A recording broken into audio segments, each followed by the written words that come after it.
What up, Thompson Fantasy Football League. This is your boy Matt and the Commissioner Ryan. Yo, yo, yo. And we're just going to go over some week one. You know, interesting matchups, things like that. Ryan, why don't you start us off? Yeah. So we had a pretty decent week one as a whole across the entire league. First game we got was Grandma's Goats versus Brian Blocked Me. Little father versus son action here. So Matt's taking on Pete. Beats him pretty handily, 89 to 65 basically. I saw that Matt had Derek Carr and Dalvin Cook put up really good numbers, so that draft pick's not looking so bad after all. They did. And then the next matchup we had, the Commissioner Championship of them all. We have Brian of ESPN going against Ryan and Yahoo for the ultimate Commissioner Showdown to see who really is on top. And I think we have our answer because it's Yahoo. Because Ryan put up 101 over Brian's puny 63 points. Embarrassing. Nice little Yahoo versus ESPN there for y'all. Next up, we had Stephanie versus Chris. Forgotten Sibling matchup. Shout out. So we had Forgotten Thompson versus Georgie Juggernauts. Sister came out on top. What can you say? She wasn't projected to win. She pulled it out anyway. Big game from Ezekiel Elliott. Shouldn't be in the league. And Tyreek Hill. So that was a big win for her. I would have picked him if I knew he was available. And for the next matchup, we have another sibling rivalry. Dave Thompson, Tracy Thompson. Wasn't even close. Dave with 121. Breakout with Kareem Hunt. And Antonio Brown just killing it. To Tracy 69. Nice. Whoa. Next up, we have two new people in the league. We had Alex's awesome team versus just Rich's team, because I'm not going to say his team name because it's profanity. And he has a terrible logo on there too. Logo's not bad, but anyway, looked like Alex pulled this one out 103 to 78 or so. Had a big week, definitely needed it. Got it from Stephon Diggs, Cam Newton, Amari Cooper. So a solid all-around performance.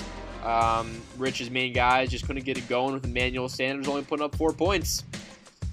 Yeah, Alex, you need to. I know your team's awesome, but come up with a name. Come on.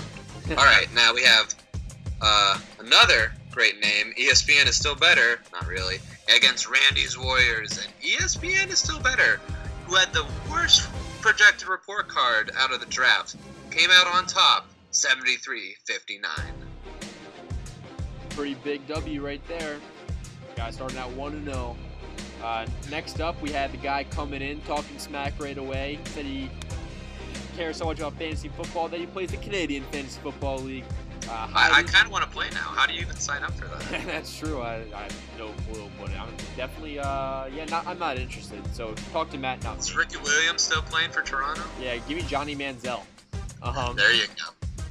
Yeah, Hyde and Zeke had a bunch of guys put up a lot of points. Todd Gurley, Matt Ryan, hit Michaels, had no chance even with Leonard Fournette's big game. So it was a solid week one matchups all around. None were too close, but definitely a good week one to get everyone's toes wet there. And yeah, great week one. Now let's look at some waiver wire transactions. Let's see what we got. The big sought out guy was Tyreek Cohen, who you picked up. Nice pickup with that number one spot. Oh yeah.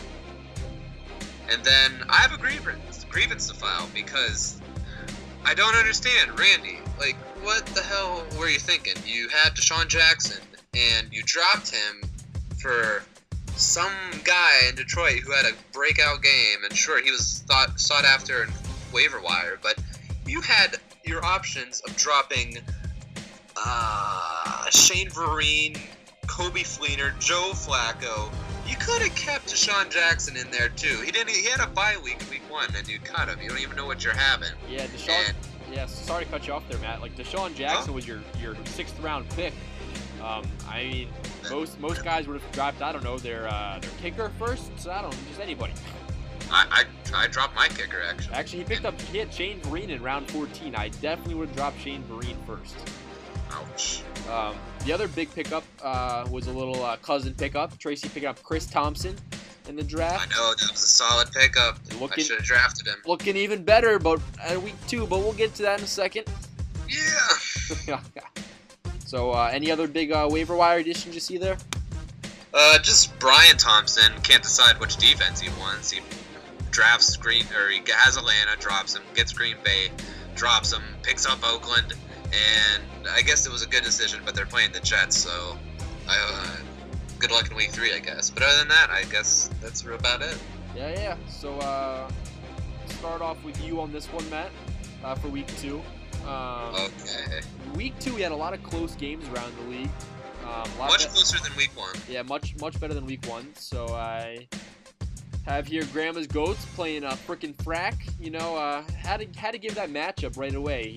He comes out hammered against Yahoo real hard. That had to give him the old Ryan Nat combo 1-2 punch. And that's right. Luckily, Grandma's Goats followed through with 103 points, second most this week, versus Brian's puny 62.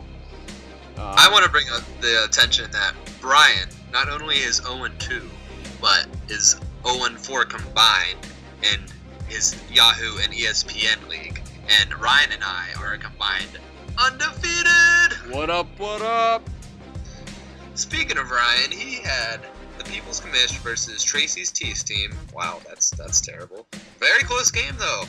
Very close game. If Joy Nelson does not get hurt, you probably don't win that game, and you pulled it off. What? That is amazing. Congrats. Yeah, I think at one point I had less than 10% chance to win, but just like my buddy Alex, who we'll get to in a second, said, so you're saying there's a chance?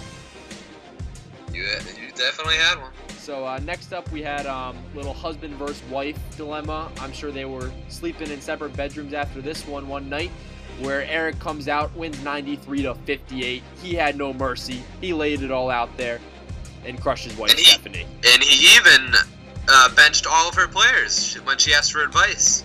Oh. She said, honey, can you give me some advice this week? Yeah, I'll give you some advice. Benched all her players. Not that it matters. Still won. Yeah. No karma. Maybe later. We'll see. Anyway, Michael. Whew, my dad put up a great fight, 86 points. Any other week that can probably get you a win, but not this week, because Michael scored 136 points. Tom Brady, I don't even know who else at this moment. Give me one little second. Michael Crabtree, 3 touchdowns. Leonard Fournette, Jack Doyle, Kansas City's defense. Enough said. Michael with the win. Yeah. So I think next up we had my dad Dave, more than one win versus Rich once again with the whole wide blows. Still got to change that little profanity. My sensitive ears can't handle that. But that was a real close matchup. We'll grind them out. I think if either guy had made a different decision as bench players, could have ended up differently.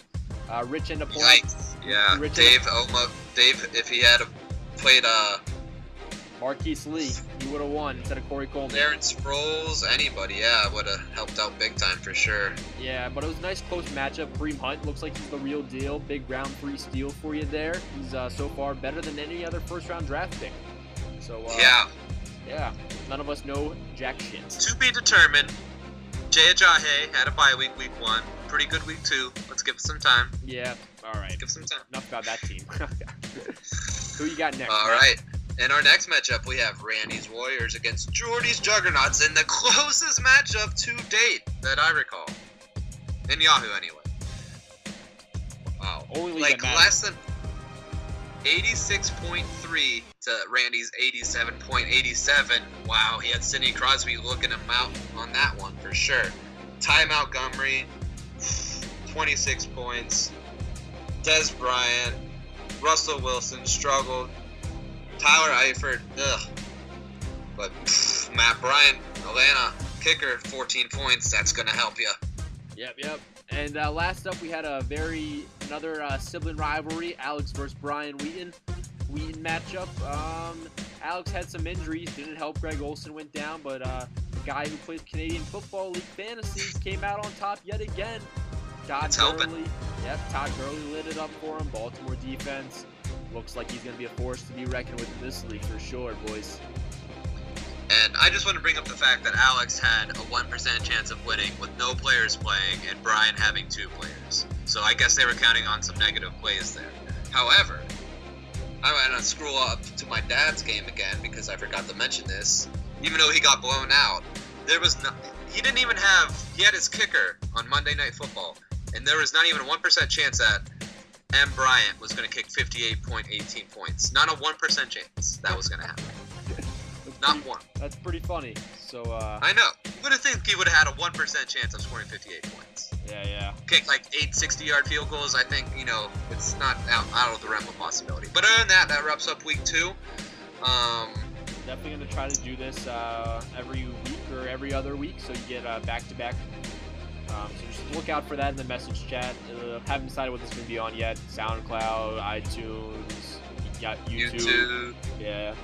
So we'll see what happens. Yeah. And just be aware the trade deadline's week 7, so you got a feel for your team now. So maybe think about some trades in the next few weeks.